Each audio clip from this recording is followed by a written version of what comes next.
But if this division keeps on racking up wins, I think we can all agree they probably will. And it'll just go to show you that this is the best division in the NFL, and it isn't close.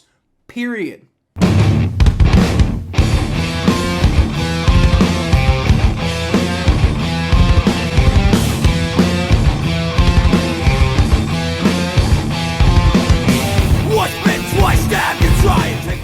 Welcome to the jungle, everyone. I'm Kyle Phelps, and the AFC North is going to drive me absolutely insane. I don't think there's any doubt at this point that this is the best division in football, and so today we're going to talk about how that impacts LeBron James' legacy. I mean the teams in the division. But before we get into that, I'd just like to ask that you like the video and subscribe to the channel if you're enjoying the content. I see every time that one of y'all does, and it makes my day, genuinely. So after the Cincinnati Bengals beat the Buffalo Bills on Sunday Night Football, something kind of crazy happened. All four AFC North teams moved into control of a playoff spot. And the Ravens at 7-2 are obviously in the lead for first place and, whatever seed the AFC North team gets. But holy crap, every other team in the division is currently 5-3 right now, guys. No other division in the NFL has a fourth place team with more than 3 wins right now. Hell, the Bills are the only other second place team in the AFC with at least 5 wins, and that's arguably because they haven't had their bye week yet. The Bengals, Steelers, and Browns are all 5-3 and have had their bye weeks already. So I've been making the prediction all year that I think all 4 AFC North teams are going to make the playoffs this year, but honestly at this point that might just be a genuine analysis of what's likely to happen. That's not just some hot take that I'm putting out there. And by the way, they're not doing this because they just all have scrub schedules or anything like that. The Bengals, Ravens, and Browns all have harder than average strength of schedules this year, according to Sharp Analytics. And the Steelers, well, they don't. All their wins have come against bad teams, except for the Ravens, but 5-3 is 5-3 either way. It feels kind of strange though, because we generally think of the Bengals and Ravens right now as contenders, and the Browns and the Steelers as not so good this year, right? But then you look at the records, and that definitely doesn't support that thought process, right? Right now, the Bengals look like one of the best teams in the NFL after they dominated the 49ers and decisively beat the Bills in the games that they probably could have dominated, quite frankly, but they just didn't score as much as they could have. The Browns and Steelers have questionable quarterback situations right now, and they have struggled in recent weeks with teams like the Titans, Colts, and Rams. But again, they're 5-3. The first place Ravens, on that note, struggled with the Cardinals, Titans, and lost to the Steelers. So, that just shows you how jumbled up this whole division is right now.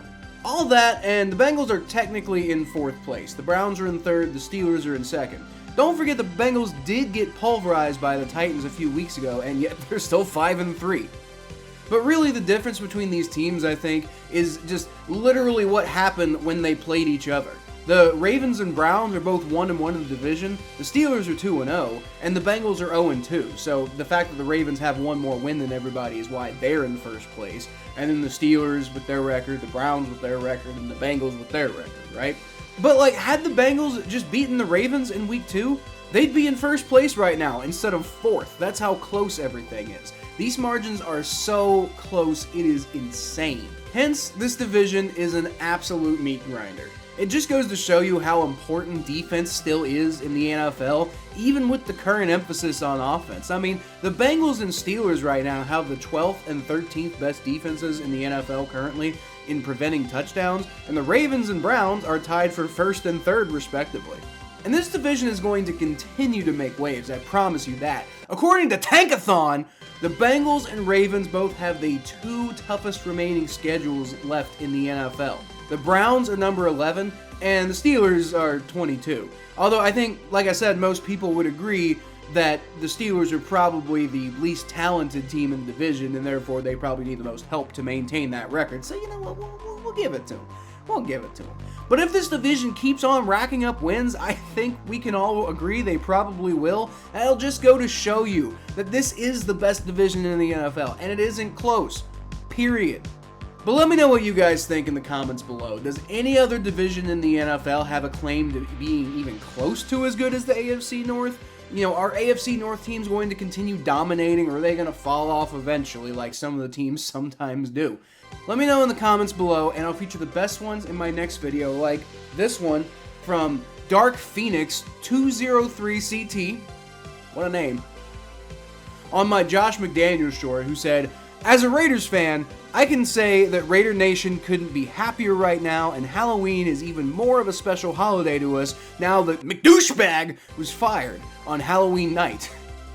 Halloween became Christmas for us in a split second. People expected Renfro to get shipped off, but Mark Davis grew some balls and got rid of the actual problem on the team, and that was McDummy! Jesus, God, that was a long one. Okay, but you know, it's always kind of wild to me how people celebrate some of these big head coach signings, and then in a year or two, people act like they just won the damn Super Bowl because that guy got fired. Like, I tried to tell y'all for years not to give that guy another head coaching job because of what he did with the Broncos and then what he did to the Colts, and it shows integrity that he just doesn't have. And nobody seemed to want to listen to me except for, I guess the Browns. Damn shame, that one. But, I don't know, maybe I don't get it, because my team had Marvin Lewis for 16 years, and then Zach Taylor was his replacement. He went to the Super Bowl in year 3, so I haven't really had the opportunity to turn on someone that fast. But either way, I think the Raiders did make the right move in ultimately firing Josh McDaniels. They should have never hired him in the first place. Hopefully, for their sake, they'll hire the right guy next time, which is funny because they had the right guy already in the building in Rich Bisaccia already, and they decided to go with Josh McDaniels for some god-awful reason. But I don't know. Until next time, y'all can always catch more of what I do at KylePhelps92 on Twitter, Facebook.com/ThePhelps, Butt Fumble Sports, the Battle of Ohio podcast on this YouTube channel, and right here if you subscribe. Yo, if the Bengals make the playoffs in this division, they absolutely deserve to be there. That's all I'll say. I'll leave y'all, as always, with a hootie!